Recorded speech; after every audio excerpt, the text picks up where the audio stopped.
Hey guys, a few quick updates here. One little thing is expect some outages for some shows briefly. I'm making a change on the back end to how I record stuff, so I'm overall planning on scheduling things the same way, but making a transition could lead to a lot of skips of certain shows not getting an episode for a day or so, or whatever goes on there.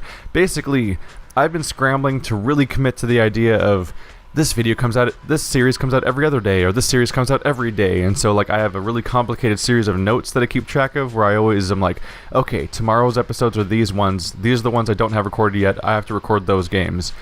And it's reached points of absurdity where in one day I'll be like, I'm gonna do one episode of Darkest Dungeon, one episode of Batman, one episode of Bloodborne, one episode of Witcher, and stuff like that, and I'm jumping around like crazy, and I think that it's just become a bad idea, frankly. So I'm transitioning to a system where I can sit here and I can be like, alright, I'm home from work, I have a few hours, I'm gonna record Batman for the rest of this time. And then the next day, I'll record Bloodborne and stuff like that, and I'll chop it up into episodes and figure out how to schedule it based on that.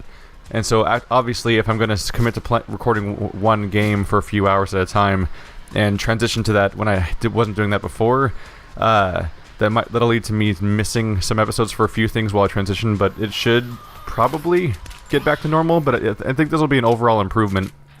If you guys were there watching me stream when I was doing Darkest Dungeon and Guild of Dungeoneering, I clearly I get into a groove when I'm playing one game for a few hours, and it kind of works that way, where you're more comfortable with the mechanics, and you have a better grasp of what you're doing, and you just make better calls overall because you're not trying to readjust to the fact that you were just playing a completely different game 20 minutes ago, which is what's been happening a lot for me lately.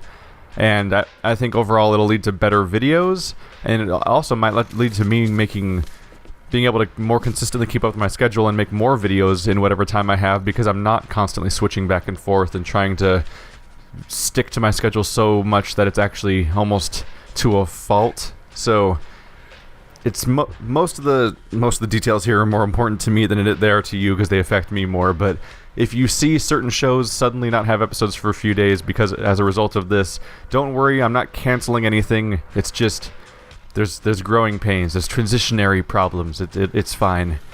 Speaking of Twitch, if you guys want to watch me stream, go to twitch.tv/SebastianSB. Same, basically this is the same username that you use in the URL for this YouTube channel and stuff like that, and it's also my Twitter and so on. I'm streaming more and more lately. It's basically, I still prioritize YouTube over everything else, so if streaming's going to interfere with making YouTube videos, then I don't stream.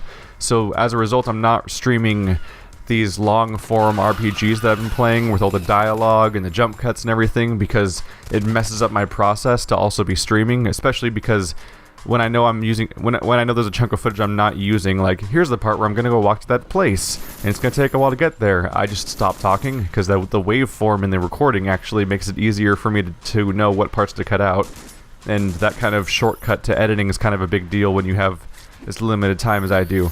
But lately I've been playing indie PC games that are full of making decisions and tactical choices, and I don't really cut stuff out of those games because they're all long continuous things, like Guild of Dungeoneering, Massive Chalice, Darkest Dungeon, that kind of game. Those indie PC games where I'm just making calls nonstop, and they're a little bit repetitive, so I could use some variety and topics to talk about.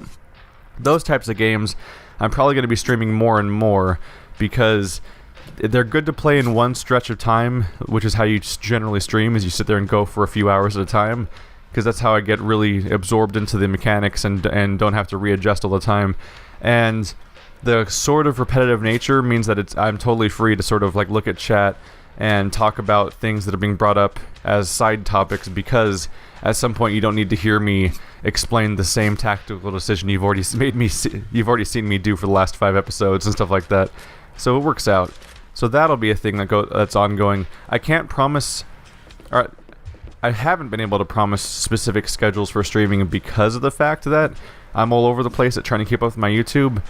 That might actually change. I don't have any promises to make now, but if I'm going to just be recording in these big bursts like I'm talking about, now that I think about it, I might be able to say, this is the day I always record this indie PC game. So you can watch me do it every day on that day or something. Like, that actually might be a thing I announce soon. I haven't thought this through. I just thought about this just now. But anyway, I'll upload a video on YouTube whenever I'm streaming to announce it, and you can follow me on Twitter to also get notifications about the stream. But also, if you follow me on Twitch, you might have to enable it in your settings or something, but you can get an email notification when someone starts streaming too. And so you can watch me while I'm doing these games live and interact and get characters named after you if that's the thing that happens in that game. Or you can always just watch it when it comes out on YouTube, because I'm still primarily making stuff for YouTube, so all these Twitch streams are just basically me streaming the recording process. So that's a little bit of explanation there. We're getting more of that streaming that some of you are asking for. Last thing I want to talk about really quickly here is I've made some changes to the Patreon page. It's a few things. I've added a vague goal of like how much it would cost for me to be full-time. Don't take it super literally. It says like $1,500 a month basically is what it's listed there. It's basically just, if I do the math and I realize that I'm making more money from YouTube videos than I am from my normal job, and I can realistically live off of it and figure something out, then I would probably just go full-time at that point, because I do not like my job and would love to be able to focus on this better and do it. I would be able to do it better if I wasn't being constantly interrupted by having an 8-hour workday all week. It says $1,500 a month now. That could change. It's kind of just an estimation. It's also like more of a cumulative thing of like how much money I'm making from Patreon and from the YouTube advertisement revenue combined, and it's all a nebulous form. I've been talking to Wanderbot and someone else about the prospect of like, hey, what if we all move to like Texas and share like a 2-bedroom apartment or something, and actually all work out of that apartment? Like, that's a real conversation we're having of like, hey, what if we all become full-time YouTubers together as like a weird colony of nerds in this building? Like this. It feels like absurd pipe dream stuff, but the more you hate your job and the more your YouTube channel grows, the easier it is to have these kinds of conversations and take them seriously. So we'll see how things develop. But more immediately relevant is I've added a small change to the channel. To recap people who weren't there before and didn't get the previous announcement, if you support me on Patreon, you can pledge an amount of money every month. It's completely voluntary. I'm not planning on hiding content away and locking it for Patreon people or anything. But once we hit 100 a month as a cumulative overall goal for between all of you guys, I'm going to be starting a Patreon series, which will be on YouTube, but the perk of being a Patreon supporter is that you can help vote on what that game's going to be.